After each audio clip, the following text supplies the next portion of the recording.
The Community Solution is an organization exploring the peak oil crisis. Its focus is on local community-based solutions that reflect the values of cooperation, conservation, and curtailment.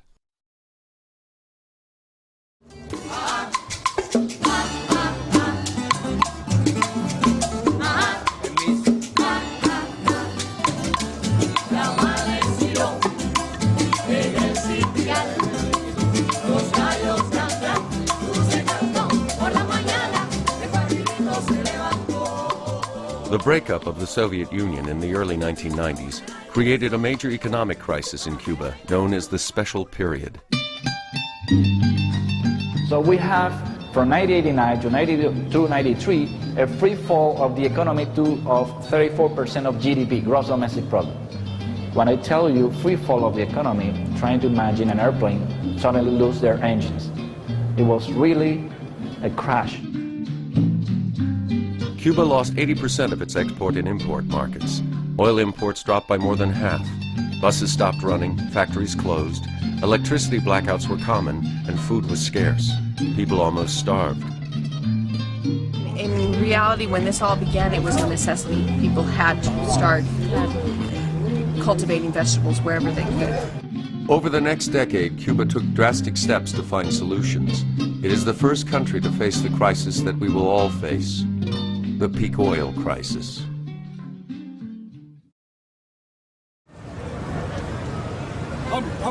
Vamos. 2 years ago, we learned about a concept called peak oil, in which we will find that oil production is sort of reaching a peak sometime in the next few years and will be going down, and that implies basically a major change in our way of life. And what we've discovered is that Cuba, because their own artificial peak oil was imposed on them when the Soviet Union collapsed, is actually a model for what's going to take place in the rest of the world. So we wanted to see if we can capture what is it in the Cuban people and the Cuban culture that allowed to go through this very difficult time without competing over scarce resources. And we think Cuba has a lot to show the world about how to deal with energy adversity, which I think we'll all be facing.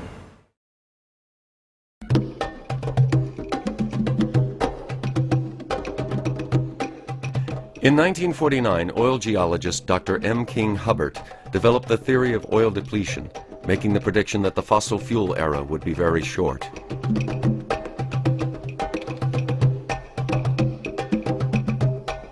In 1956, he forecasted that American oil production in the continental 48 states would reach peak production in 1970. Production did peak that year, as he predicted. In 1974, Hubbert testified to a Senate subcommittee warning of the dangers of declining fossil fuels in an exponential growth culture. The U.S. oil peak in 1970, combined with a crisis in the Middle East, led to severe oil shortages and an economic crisis in the country. Americans experienced record high interest rates, long gas lines, the highest gasoline prices in history, recession, and a declining stock market. Government films were produced explaining the problem. We were caught by surprise with a crisis that could recur and recur unless the entire country recognized the dangers of a quite real energy shortage. Our industrial progress and economic growth was fired by what many seemed to look on as endless energy. But warning signs were there. I think it's going to end with everybody changing their habits. During this time, gas purchases were restricted to every other day, long gas lines appeared, and the speed limit was lowered. President Carter formed a task force, which in 1980 published the Global 2000 report to the President. The report pointed out that by the year 2000, half of all the oil available in the world would have been consumed. Carter had begun a new energy policy. Tax credits were offered for alternative energy, and wind turbines began to appear on the landscape. But then Alaska's Prudhoe Bay and the oil fields of the North Sea came online. The oil crisis eased and prices dropped. Carter's call for frugality and care was rejected. Ronald Reagan moved into the White House and dramatically cut research and development for alternative energy. It was morning in America again, and the country went to sleep for a generation. But the problem didn't go away, as oil consumption continued to increase year after year. In 1997, petroleum geologist Dr. Colin Campbell wrote The Coming Oil Crisis. 3 years later, he founded the Association for the Study of Peak Oil, known as ASPO, and held the first meeting on peak oil in Sweden in 2002. Dr. Ken DeFay, a Princeton oil geologist, published Hubbert's Peak in 2001, followed 2 years later by Richard Heinberg's seminal work, The Party's Over. In 2005, Matt Simmons' book, Twilight in the Desert, challenged the stated oil reserves of Saudi Arabia. A flood of books and magazines began to appear on the market. 25 books were published in 2004 and 2005, and hundreds of articles in newspapers and magazines.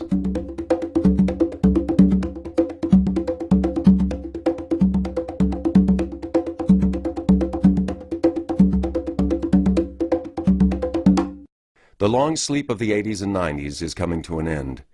And with no more preparation than in 1970, global peak oil is arriving.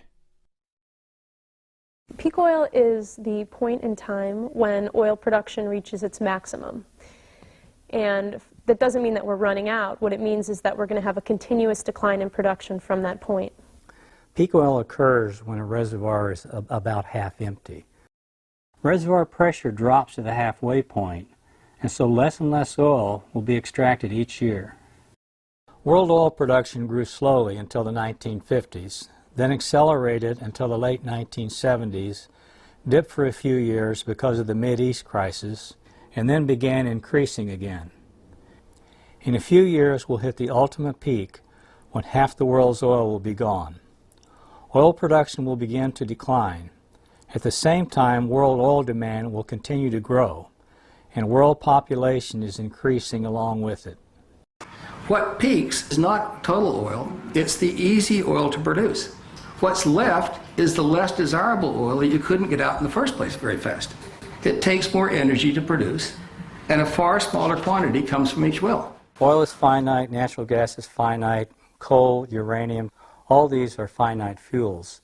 So there's going to be a peak for all of these, and peak oil is just the beginning. The effect on our culture could be extreme. Our economy and our way of life are based on consuming oil and other fossil fuels. Each person in the U.S. consumes the yearly per capita equivalent of 10 barrels of oil for food, 9 barrels of oil for automobiles, and 7 barrels of oil for their homes. The major use of fossil fuels is for food production. What peak oil means is essentially a limited supply. World oil discovery peaked in the mid-1960s and has been declining ever since. Right now, we're consuming about 5 barrels of oil for every one that we discover. That is an unsustainable amount and can't be continued much longer. But at the same time, we have increasing demand throughout the world, especially in developing countries like China. Now, in 1993, China had 733,000 cars on the road, and by the start of 2004, they had 6 million cars. By the end of 2004, they had 8 million cars. They've convinced people that it's nice to drive. Well, the whole vision for these developing countries is that they're going to be like America someday, and that the people are going to be able to consume the way that Americans have consumed. But that's not going to be able to happen. And that's not even possible for America. Americans won't be able to consume like Americans today. Peak oil is unprecedented. We've never become dependent on fossil fuels before in human history, and we've never experienced a peak in fossil fuel production. So we're flying blind as a global community.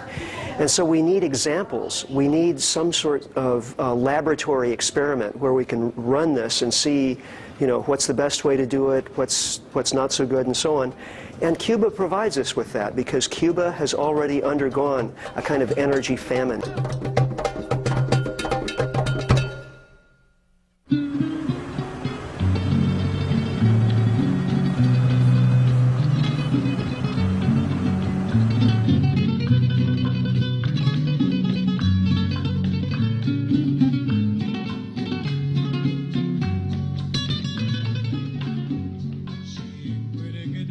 after the Soviet Union, oil import dropped from 13-14 million tons a year to only 4.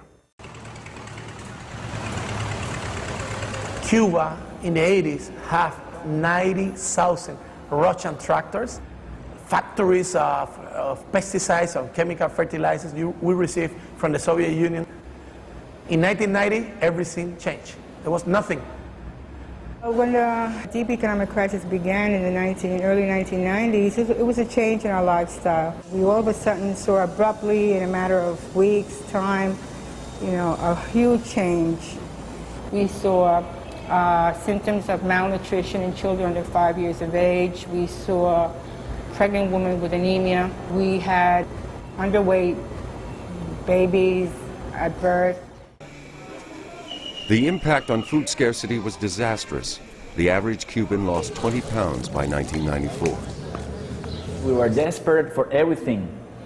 We don't care about first world quality standards on any commodity. We just need food. It doesn't matter what you bring, we will buy it. Without imported fuel oil, it was impossible for Cuba to generate the electricity it needed, resulting in blackouts throughout the country. Well, we had, at that time, power cuts that lasted for many, many hours, maybe up to 14, 16 hours a day. And this, in a climate such as ours, is very difficult because you do need the fridge so the food won't spoil. You had to cook on a daily basis what you had to eat at that moment because you just couldn't put things away. And it was a very difficult moment. Power cuts were particularly hard in Cuba's large housing complexes. In a tropical climate, with its heat and humidity, it was difficult to be without the use of air conditioners and fans. Without elevators, people used the stairs. Water was carried up or hauled up the outside of the building using a pulley and rope. When taking a bus, people had to wait 3 to 4 hours. When the bus arrived at work, often there was no power. Even if there was power, sometimes there were no spare parts or raw materials. So even if they got to work and had electricity, there was nothing to do. After work, they'd have to wait another 3 to 4 hours for a bus, and often when the bus arrived, it was full, and they'd have to wait for another one. The government imported 1.2 million bicycles from China and manufactured 500,000 more. We had to then learn how to use bicycles, and bicycles was distributed all around the country to try to get to our workplaces. Doctors went to the hospitals, on bikes, without any culture of using bikes. It was just political will, that was it. There's no other way. In 1992, the United States tightened its embargo on Cuba. Any ship that docked in a Cuban port was denied access to the U.S. for 6 months afterwards. Almost overnight, $750 million worth of food and medical supplies to Cuba were halted. A few years later, the embargo was intensified, and foreign businesses working in Cuba were barred from entering the U.S. Cuba's access to foreign capital was crippled. In the case of Cuba, you try to suffocate a country. You deprive the country of access to financial sources, so Cuba cannot have access to the World Bank or to the IMF for good. An American dollar reached 150 pesos. And the average salary is like 2 pesos. No? There were people that were making $2 a month. So money was not useful to get stuff. So we end up being like an experiment, no? Like with controlled conditions. Like nothing or very little things can get from the outside, so everything has to happen from the inside. During the first 5 years of the special period, government food rations kept the crisis at bay. These food distributions guaranteed a minimum level of food to each of Cuba's citizens. And it was invented when we lost diplomatic relations with the U.S., no more economic relations with the U.S., and in order to prevent hoarding. Okay, so the more people that have more money would just swipe, do away with everything on the counters, and others would go hungry. They invented this ration food distribution system. With food imports reduced by 80%, the government-supplied food distributions had to be cut drastically.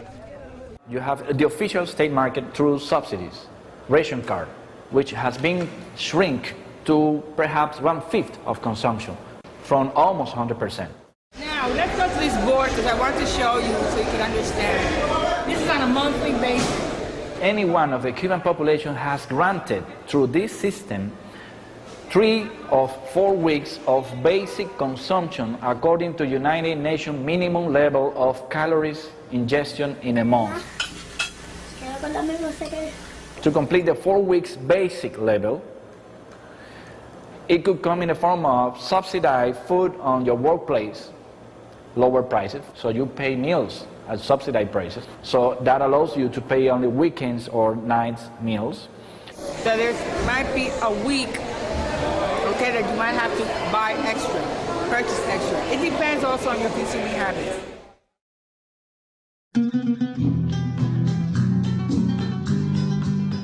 Every aspect of Cuban life was affected by the special period, but no change was as far-reaching as agriculture. Cuba had committed to the Green Revolution, a system which requires the massive use of fossil fuels in the form of natural gas-based fertilizers, oil-based pesticides, and diesel fuel for tractors and other farm machinery. The country's agriculture was more industrialized than any other Latin American country, and exceeded the U.S. in its use of fertilizer. The Cuban agricultural conventional Green Revolution system never was able to feed the people. It had high yields, but it was not oriented to the plantation agriculture, open economy. We export citrus, tobacco, sugarcane, and we import the basic things, 55% of the rice, more than 50% of the vegetable oil, of the oil and the lard that we consume. So the system, even in the good times, how people here remember, never fulfill the basic needs.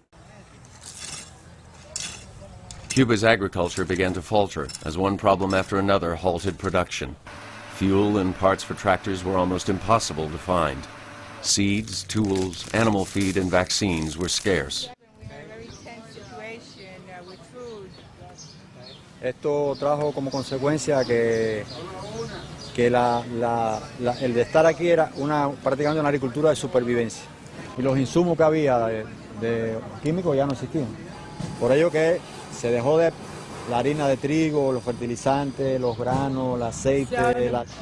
Fue un golpe muy fuerte. Y muchas personas pensaban que el proceso podía colapsar en 3 meses o 6 meses. Y realmente fue una etapa muy difícil para readaptar la economía a las nuevas condiciones. The lack of fuel drove us to have a very big shortage of food. So people, they end up squatting places in the city and growing food there. Without knowing how, because there were engineers, there were doctors, there was not farmers. A drastic effort to convert every piece of arable land to organic agriculture was begun. During the special period, Cuba was able to help prevent famine through an urban agricultural movement. Every vacant lot in the city was turned into orchard. At first, urban gardening was an ad hoc local survival response to the crisis. They needed food, they didn't know how, and they just did it, trial and error. And there was a space, they have a problem with garbage, dumping, rats, so they fixed all of those problems, get rid of the garbage and start growing things there. Another thing during the special period was the identification of idle plots of land, right, that were cleaned up by the community and turned into agricultural gardens, urban agricultural gardens. Hearing of the crisis, Australian permaculture experts came to Cuba to assist in developing new ways to garden and raise food. So in October of 1993, the first 2 Australians came. And so we started to design the rooftop garden in that place. And after that, we got this small project. For us, it was a lot of money, 26,000 American dollars. And we started to do a train-the-trainer course. They're one of the largest capacity centers for permaculture in Havana, and they themselves have trained over 400 people. Not only have, through these workshops and courses, has the community learned about permaculture, but they here in the center have learned a lot about the community. For example, if someone comes here and they have a health problem, they do whatever they can to help with that, but also they serve as kind of a reference point. They will go and look for the specialist and bring them here, so it's a mutual relationship. The people cooperating with and caring about each other are the main factors that we need to encourage. We can all plant fruit trees, we can all have water catchment devices on our roofs. It's not the technology, it's the human relationships.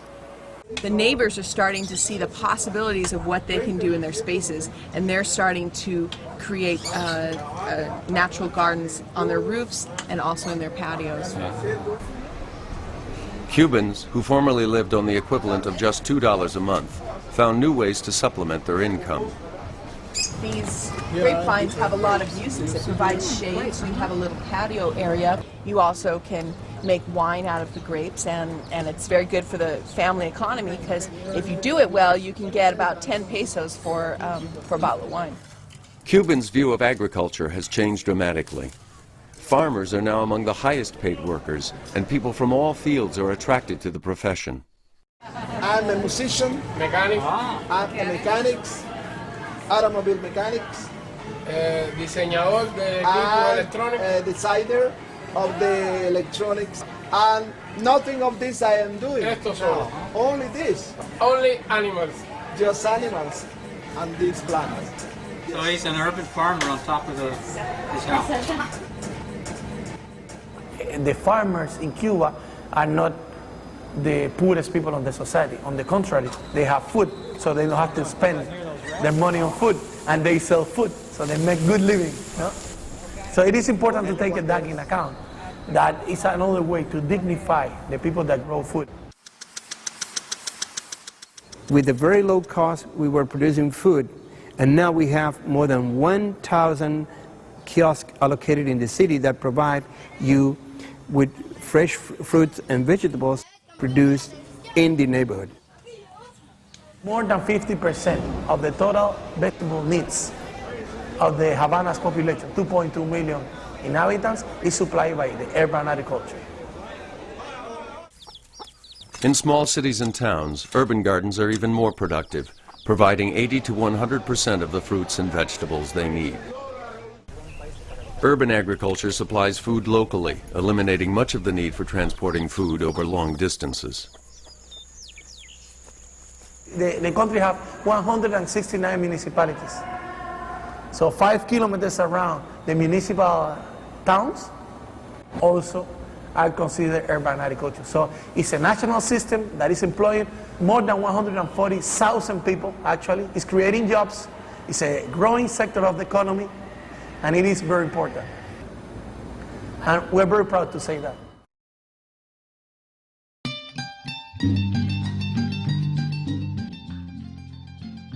Cuba eliminated the need for natural gas-based fertilizers and oil-based pesticides by developing organic farming methods. Fortunately, research centers had begun studying sustainable agriculture before the crisis. Because of this preparation, the transition to an approach to farming that didn't depend on fossil fuels was implemented nationally within just a few years. Without fossil fuels, more manual labor was needed, making smaller farms necessary and increasing the number of farmers. One of the challenges, the peak oil challenges, is to reclaim land from the large-scale conventional agriculture. Un suelo en formarse trata millones de años y en destruirse muy poco tiempo. Bueno, uno de los problemas que trae la tierra con químicos es la mineralización y la desaparición de la microflora y la microfauna, de la vida del suelo. The soil is a living being. And in the topsoil, in the first 3 inches of soil, is the key. You add chemicals, you damage all of that. So then the soils became almost like sand. So we're going to be having interesting challenges and to rehabilitate the soil. Cuba found that it took from 3 to 5 years to make the land fertile and productive again. Organic needs a transition, no? Needs some time and needs some money to establish the system, because when you get the soil is so damaged and dead, that you need to rebuild the soil. You need to bring back the soil to life. You have to follow the natural cycles. So you hire nature to work for you, not work against nature. To work against nature, you have to waste huge amounts of energy. Conventional people use this heavy machinery that compacts the soil, huge tractor, huge combine trucks and things like that. So you have to open the soil again, add more nutrients. The first ethic, to take care of the land, of the earth. This is very important. If we don't take care of the earth, earth will take care of us and get rid of us. Entonces los institutos de investigación empezaron rápidamente a acomodar la agricultura a una agricultura orgánica, tanto desde el punto de vista de pesticidas como de nutrición. For me it's more important how the things that I'm eating are growing or are produced than what I'm eating. So if a vegan eats these heavily pesticide polluted vegetables, he's not doing much. El hecho de empezar a utilizar materia orgánica empiezan a aparecer microorganismos y paulatinamente se va aumentando de acuerdo a los niveles de, por supuesto, sistemáticamente, porque si lo dejas de hacer vuelve a lo mismo, ¿no? Cuba's new agriculture uses a variety of soil-enhancing alternatives to rebuild and maintain the soil. Crop rotation, composting, and green manure, which is a process of plowing young vegetation into the soil. Many tons of organic compost are produced, using kitchen scraps, rice hulls, and other organic matter. Worm humus is made in long troughs, where worms are fed organic waste products. This makes a richer fertilizer than regular compost. Una tonelada de humo de lombriz equivale a 6 de materia orgánica. Today, 80% of Cuba's agricultural production is organic.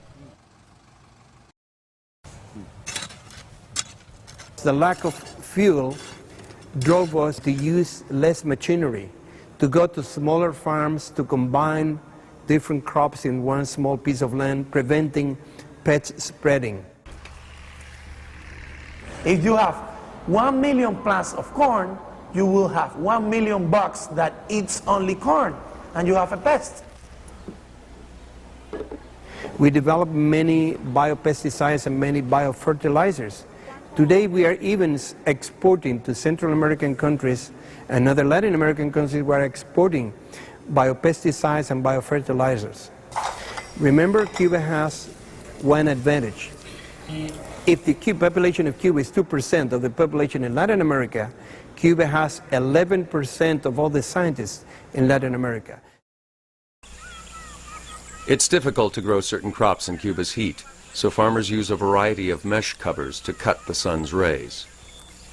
We can extend the season and just using something as simple as putting a fabric, a porous fabric over a simple structure that you can remove when a hurricane is coming and you can build again. It's very simple, and this fabric also allows you to control the pest, because you not only reduce the radiation and the heat, but you also reduce the number of bugs entering into the area. In the 80s, in Cuba, were used 21,000 tons of pesticides, chemical pesticides. Now, it's 1,000.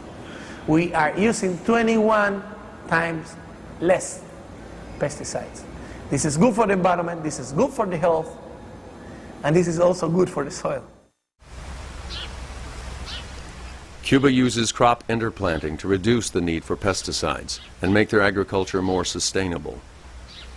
Nobody fertilizes a forest, and nobody irrigates a forest. The forest do by itself. So if you are able to create like something like a food forest, your main effort is like pick the fruits and pick the products. And so in that way, the effort is less. You work hard in the very beginning, but once the system is established, you work a lot less. It's what we call lazy people agriculture, but it's because you are working with nature, not against nature. These people in the conventional system work against the nature. Arriba! One of the good sides of the crisis was to go back to oxen, to use animals. Not only that they save fuel, they do not compact the soil. the way the tractor does. They exert less pressure, and even the legs of the oxen remove the earth. Older farmers who still remembered how to grow and train oxen were set up in training schools.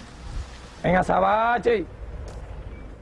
a little over a year, most cooperatives had someone trained, and the process of raising thousands of oxen had begun. A pair of oxen is not the same as a tractor. A man can work 8 hours in a tractor, you have conditioned air and a CD player, but you cannot work for those hours because oxen just go on the floor, they say that's it, you know. But you need also to train those people and train the oxen as well. So it was necessary a result of a change of mind, the change of scale. And it was a big effort, but how much money they save in fuel, how much money they save in parts, how much money they save in tractors. But I should say, how much money is the pollution of these tractors? It has to be analyzed from several approaches. They did it because they have to. But from a few years point of view, there are many benefits.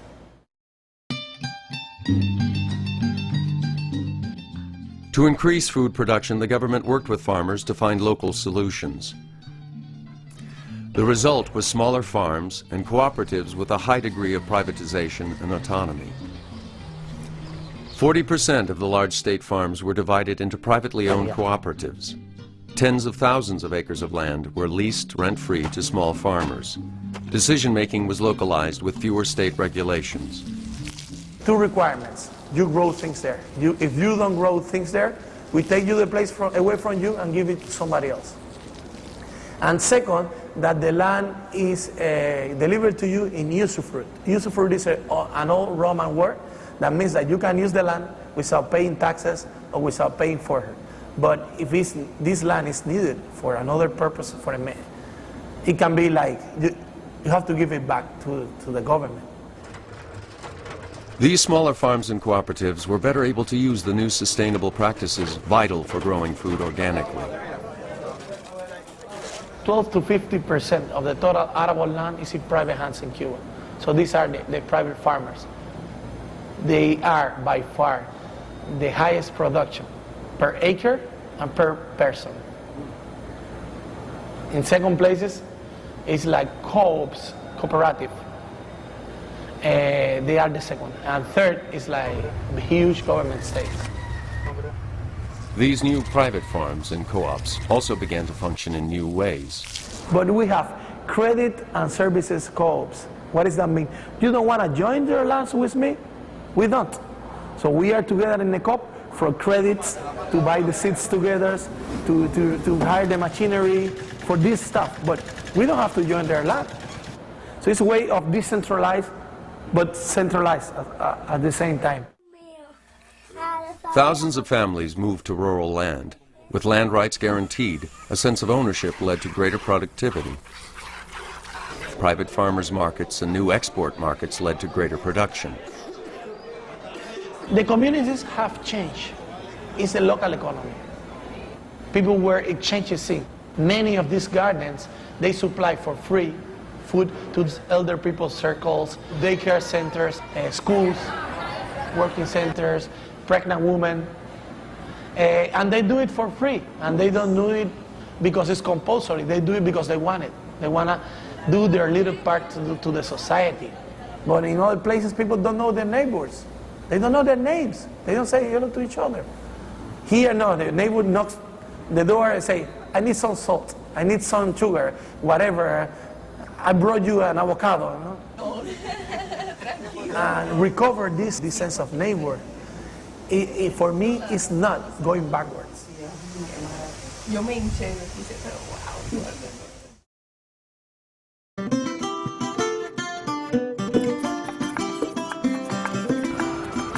Without oil for transportation, Cuba's educational system was threatened. Decentralizing universities provided people with access to nearby schools for higher education and lessened the impact of fuel shortages. The example of the universities now that to put in every municipality also, because in my opinion, transportation and housing is right now the biggest problem in Cuba, because this depends more on oil. This large building was the most exclusive school in Cuba, the Sacre Coeur, but today is the University of Medical Sciences. For your information, Cuba had 3 universities, but today has about 50, 7 of them in Havana. Medical clinics and schools are available throughout Cuba. During the crisis, the Cuban government continued supplying its citizens with free health care and education. Very different from what happens worldwide when there's an economic crisis. The first thing they do is cut down on social services. This was not the case. Doctors, nurses, and social workers live within the neighborhoods where they work, part of the social fabric of the community. Cuba's free medical care helped them in the crisis. In spite of the hardships, they maintained a lifespan and infant mortality rate roughly equal to that in the U.S., even though the average Cuban consumes less than 1/8 the energy of the average American. Overall, the economic crisis improved Cubans' health. Increased walking and biking reduced diabetes and the number of heart attacks and strokes. The Cuban diet changed. Fat consumption was reduced, while more vegetables and a wider variety of vegetables were eaten. Before, Cubans didn't eat that much vegetables because they eat more tubers, for example, cassava, taro, potato, but rice and beans and pork meat was the basic diet, no? The national food or whatever. And they say that the rest of the things, with the exception of maybe tomato and lettuce and a little bit of cabbage, were weeds. So at some point, necessity teach them. And now they demand it, they look for it. Cuba actually trains more doctors than they need and sends them to developing countries around the world. They also exchange doctors and medical expertise with Venezuela in return for oil.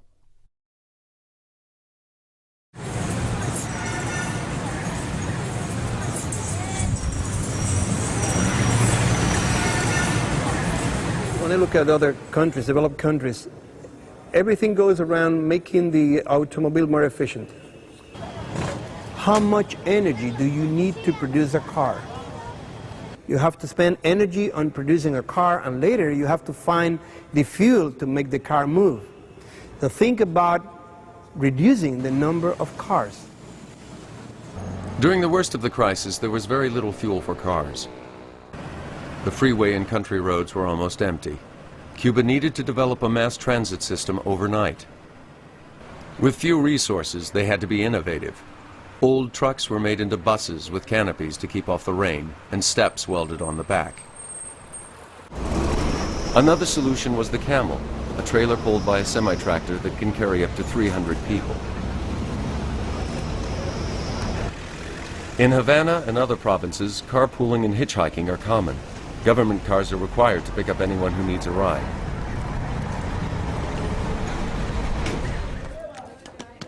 The loss of fuel for transportation also affected small towns and cities. There, people turned to horses and mules for transportation.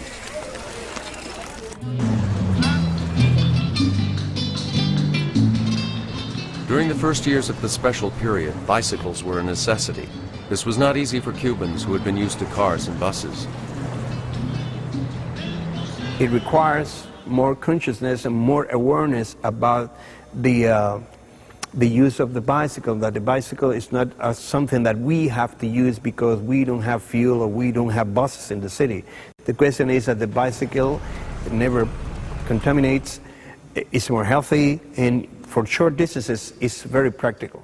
But if you have to move 20 kilometers a day back and forth, 40 kilometers a day in a Chinese bicycle, no gears, all steel, after 5 years you hate it.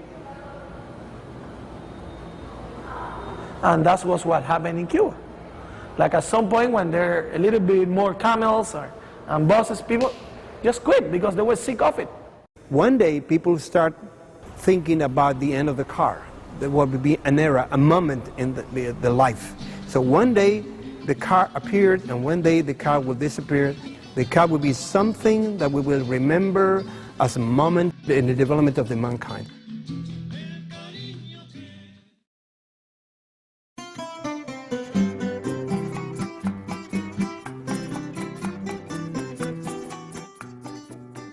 Since the special period began, it's been difficult to build new housing because of a scarcity of tools and materials. Cement production requires a lot of fuel, and that's why the cement production has been reduced. Everyone in Cuba has a place to live, and 85% of the people own their own home.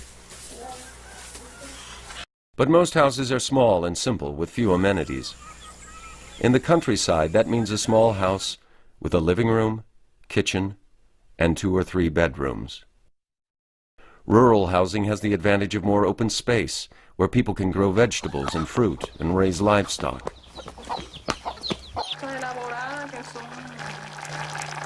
Todo lo que vamos a almorzar ahora es de nuestro huerto, menos el arroz, los frijoles, el cerdo, las lechugas, todos nosotros lo sembramos y criamos en nuestro huerto.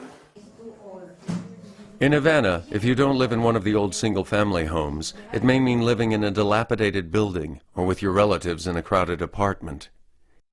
Even so, the city is a place many people want to live. Havana already has the values that many urban planners and architects in the world would like to recover. Many people have come and said, you should preserve the city we want to recover. After the big sprawl, many people are looking back to the traditional city and looking the ways to live in the traditional city in a more human way. But living in a city without adequate transportation causes major difficulties.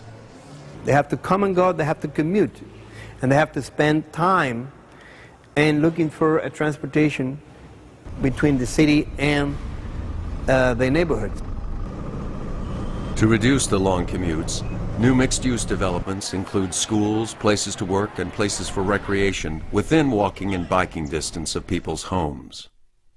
Everybody must use the same space. So design provides a common space for everybody. This is a way to keep your community alive.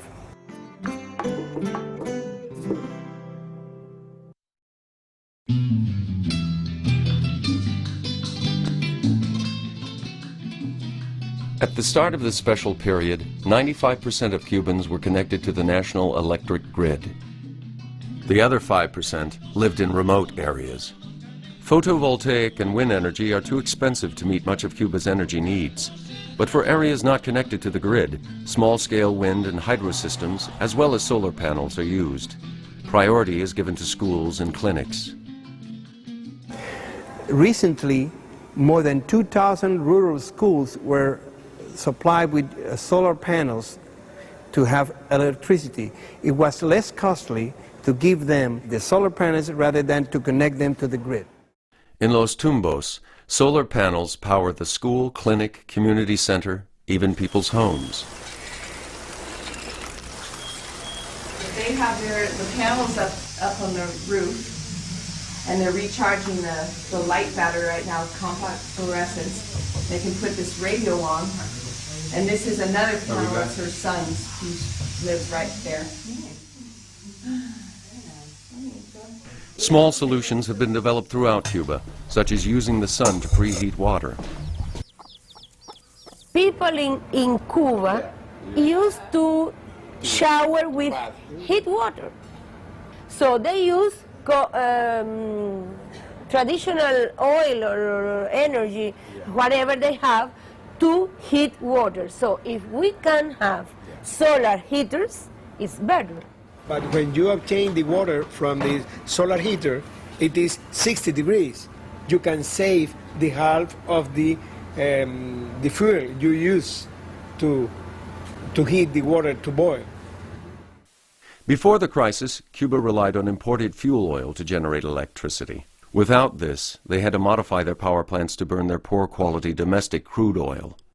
Our crude oil is very a bad thing for environment, but we had no choice. It's a matter of live or die. They also began using crop waste to generate electricity. Sugar mills have been turned into power plants because you mill the sugar and then you have the bagasse. You burn the fibers, you produce heat, and then you produce electricity. So you can turn a sugar mill during the season or after the season into an additional power plant. And right now in Cuba, during the time of harvest, which is about 3 or 4 months during the year, 30% of the energy that's generated in Cuba comes from the renewable source of biomass. So this is what we call the energetic sovereignty. We do not depend on all imports to produce electricity.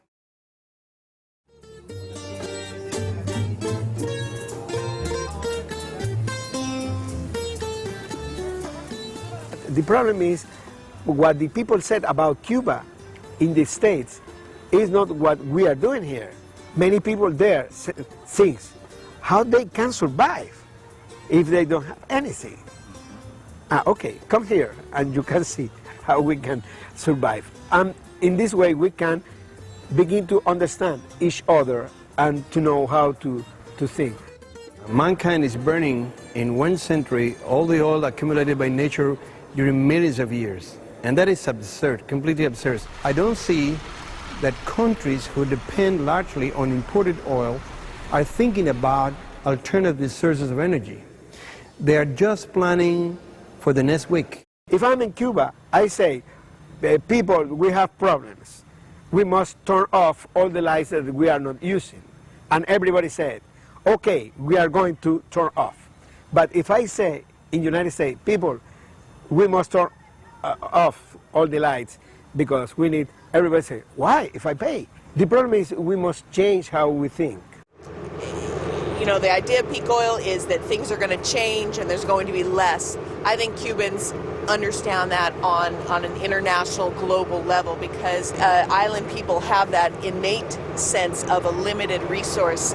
And also they realize in terms of energy, if they want to be politically independent, they had to be economically independent. To be economically independent, you have to be energy independent. Is oil going to last in the next 10 to 15 years? Who knows? Maybe not. Maybe in Cuba we find an enormous oil tank underground for 50 years more. Oh, wonderful. We have 50 years more. But the security of supply is getting more risky day by day. And there is also this hope to find in the deep waters of the Mexican Gulf good petrol.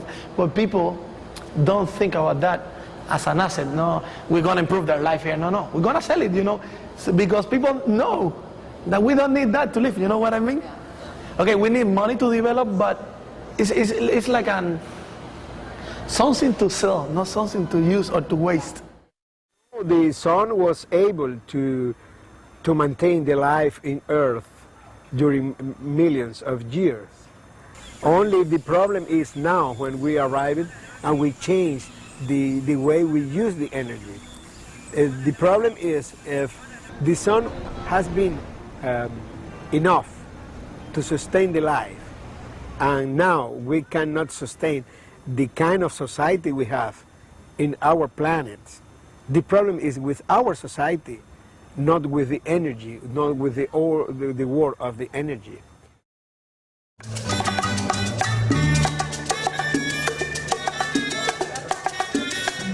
Quisiera darte, mi niña, un viaje a la luna, que todo aquello que anhelas pudiera ser. So there are infinite small solutions. You fix one little problem here, one little problem there, and life is better. You think globally, you act locally. This is very important because otherwise you give the impression of people that this is United Nations, presidents, scientists, and they don't have to do anything. That they will fix the problem. But people have to start from scratch and start to do small things, baby steps. Crises or changes or problems can trigger many of these things. That these are sustainable, alternative, whatever it's called, but it's basically adapting. We are adapting to changes. And that's the success of the human beings.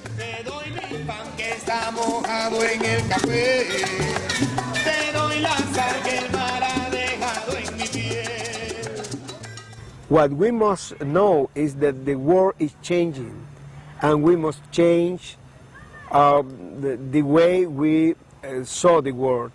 And one of the things we need is more friendship, more love, because we have also only one world.